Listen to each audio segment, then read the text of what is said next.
Episode terakhir Suara Geni diawali dengan Lux menghentikan ayahnya yang hendak memakan puding. Lux berkata bahwa dia telah mencampurkan obat tidur dalam puding itu. Lux meminta mereka untuk tidak membuat ayahnya memakannya karena dia memiliki penyakit jantung. Semua orang kaget mendengarkan hal ini. Mansi berkata, "Aku tahu kau akan berbuat seperti ini. Dan karena itulah aku meminta keluargamu untuk mencicipinya terlebih dahulu." Nikhil marah dan memukul meja. Dia berdiri dan meninju wajah Lux. Mansi menyuruh anak buahnya untuk memukul Lux. Ragini menjerit dan meminta mereka untuk tidak memukul Lux. Anak buah penjahat memukul Lux sampai babak belur. Ragini menangis mencemaskan Lux. Mansi menyuruh anak buahnya untuk mengunci Lux di dalam kamar. Adegan bergeser ke Suara dan Sanskar. Mereka sampai di dalam ruangan loker bank.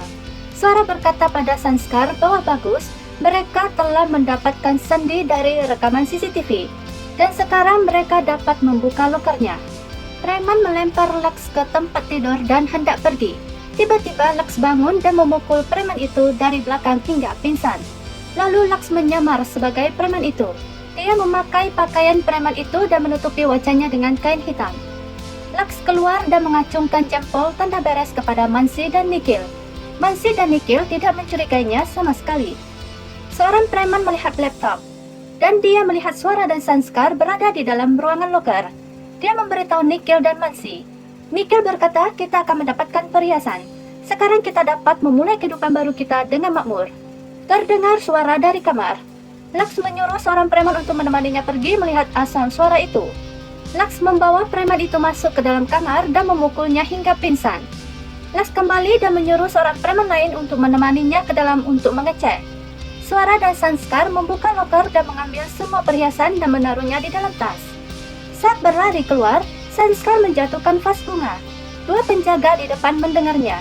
Mereka berkata pencuri mungkin ada di dalam. Mereka pun masuk ke dalam untuk mengeceknya. Sanskar dan Suara segera lari dari sana.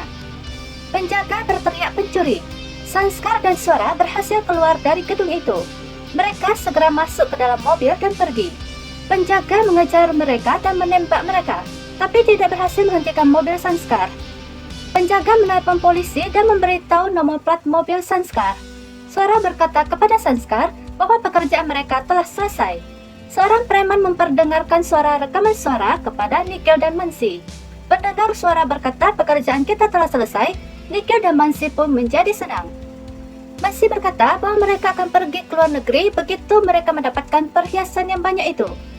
Lux kembali. Ragini berkata kenapa preman itu kembali sendirian. Tadi ada 3 preman masuk ke dalam tetapi hanya ada 1 yang kembali. Mansi bertanya kepada Lux apa yang terjadi di dalam. Lux berkata dia sudah menangani segalanya. Lux meminta seorang preman untuk menemaninya lagi masuk ke dalam. Lalu dia pun memukul preman itu hingga terjatuh. Namun sayangnya, seorang preman datang dan memukul Lux dari belakang. Preman tadi bangun dan menodongkan senjatanya kepada Lux. Lux tidak bisa melawan lagi. Kedua preman membawa Lux kembali ke ruang tamu. Preman membuka kain yang menutupi wajah Lux. Semua orang kaget melihat preman itu adalah Lux. Lux segera merampas senjata dari seorang preman di sampingnya. Dia menodongkan pistol itu kepadanya. Lux mengancam akan menembak preman itu. Dia menyuruh Nikhil untuk melepaskan keluarganya. Nikhil menembak preman tersebut dan mengancam akan menembak Miska. Nikhil menodongkan senjatanya kepada Miska. Suara dan Sanskar masuk ke dalam rumah. Suara melemparkan tas itu kepada Nikhil. Suara berkata, "Ambil ini dan segera pergi dari sini." Mansi membuka tas itu dan senang melihat tas itu penuh dengan perhiasan. Nikhil berkata, "Menakjubkan Suara, kau memegang kata-katamu. Kau kembali tepat waktu." Suara berkata, "Kami telah memenuhi janji kami. Sekarang lepaskan keluargaku dan pergi dari sini." Mansi berkata, "Kau telah memenuhi janjimu menyelesaikan pekerjaan besar ini. Tetapi saudara perempuanmu dan suaminya tidak mendengarkan kami. Mereka mencoba untuk menipu kami. Dan aku tahu bahwa kau akan menghubungi polisi begitu kami pergi dari sini. Karena itulah kami tidak boleh meninggalkan saksi di sini."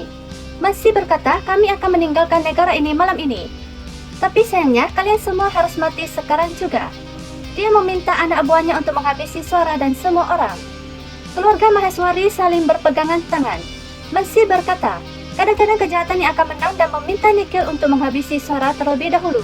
Swara dan semuanya telah siap untuk mati bersama. Mansi menghitung mundur perlahan. 3, 2, Swara menutup matanya. Semua orang sangat tegang. Terdengar suara tembakan. Sanskar dan lainnya kaget. Tetapi rupanya Nikhil lah yang tertembak di bagian kakinya. Nikhil terjatuh dan kesakitan. Keluarga Maheswari terkejut. Polisi tiba di sana. Polisilah yang telah menembak Nikhil. Sujata berkata, terima kasih Dewa, kau ada di sini. Jika tidak kami semua akan tiada. Swara mengingat saat berada di bank. Dia sempat menunjukkan kertas bertuliskan kediaman Maheswari ke CCTV untuk meminta bantuan polisi. Inspektur berkata, tidak ada jalan keluar lagi. Kami telah mengepung rumah ini. Letakkan senjata kalian. Jika tidak, aku akan menembak kalian. Petugas bank menunjuk ke arah Swara dan Sanskar dan berkata bahwa keduanya yang telah terlibat dalam perampokan bank.